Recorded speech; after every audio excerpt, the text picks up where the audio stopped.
In this part, we'll create an ASP.NET Core Web API from scratch. So let's start without any delay. Open Visual Studio to create ASP.NET Core Web API.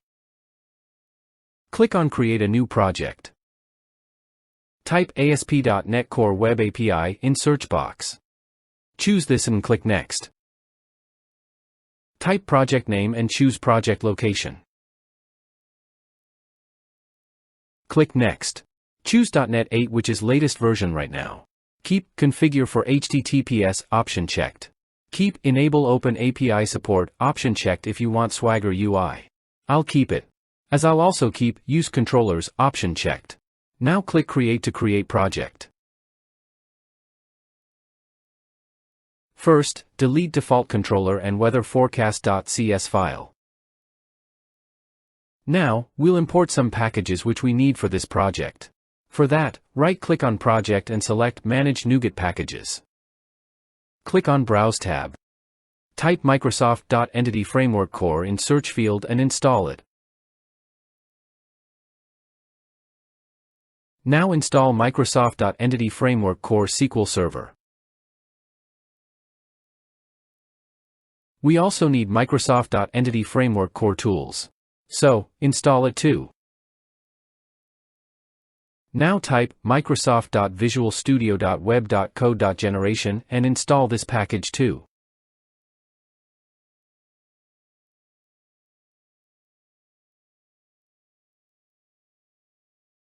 Now check whether our packages are installed correctly or not. If any package is missing due to an error, then reinstall that package. Now, we'll create a folder named Models. I've created Model class first by mistake.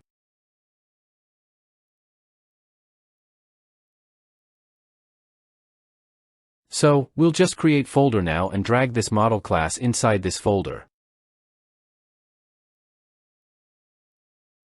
Inside this model class, we'll create some properties. First, I'll create a user ID property and make it our primary key by typing key above it. This key keyword is coming from Data Annotations library. Second, I'll create full name property of type string. I'll make it required by typing required keyword.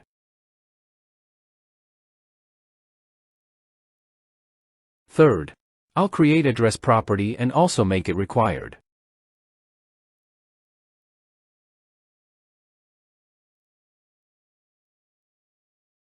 Now, I'll initialize both properties of string type with empty string.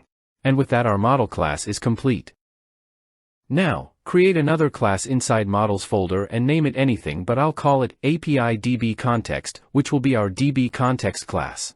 Extend this class from DbContext class, which is provided from Entity Framework.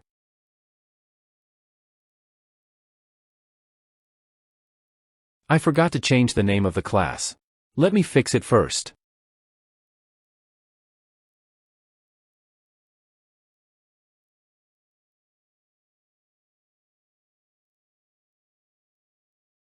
Create constructor of this class and pass DbContext options as a parameter to this constructor, and also pass this options parameter to the base class like this.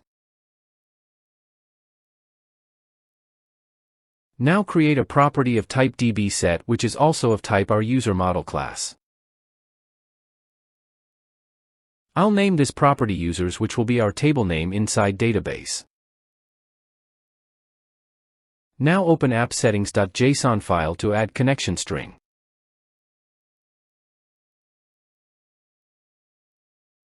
ConnectionString will be given in description below.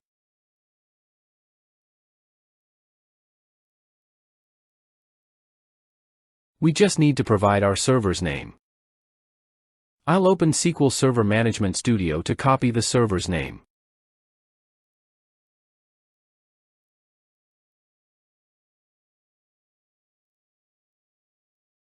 I'll also change database name. I'll call it Web API DB. Now, open program.cs file. Right above App Builder, type builder.services.add DbContext and pass the name of your DbContext class. Now type option, lambda operation, option.use SQL Server. Inside these brackets type builder.configurations.getConnectionString.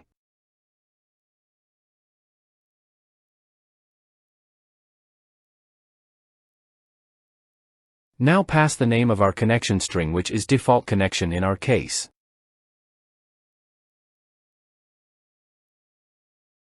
Now, right-click on Controllers folder and click Add and choose Controller from the list.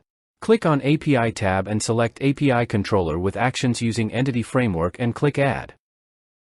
Now, select your model class and DbContext class from the drop-down menus. Also enter the controller's name. I'll keep the existing name. Our controller has been created. This is dependency injection, and below are all the required CRUD operations. Now, we need to create migrations. To do so, click on Tools tab, open NuGet Package Manager and open Package Manager console. Now type add migration and type the name if migration. I'll call it initial migration. Now hit enter. Our migration files are created successfully. Open Package Manager console again. Now type update database and hit enter.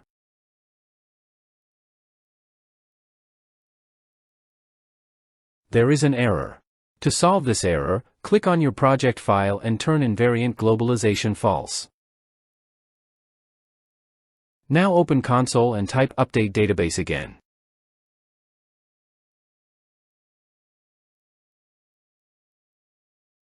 Let's check whether database is created or not. As you can see, our database has been created successfully. Users table is also created inside the database, and it has same fields which we created inside our model class. Now, let's run our API.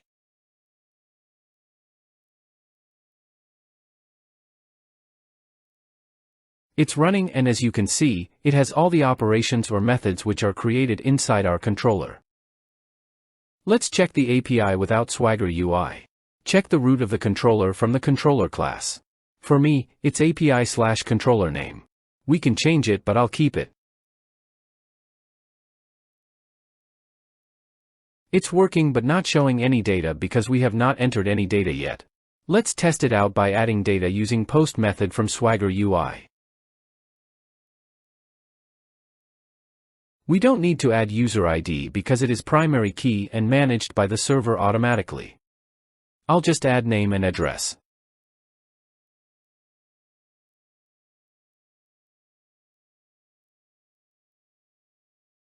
Data is added. Now, check it from the base URL without Swagger UI.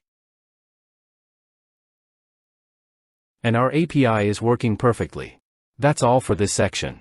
In next section, we'll consume this API inside our Flutter app.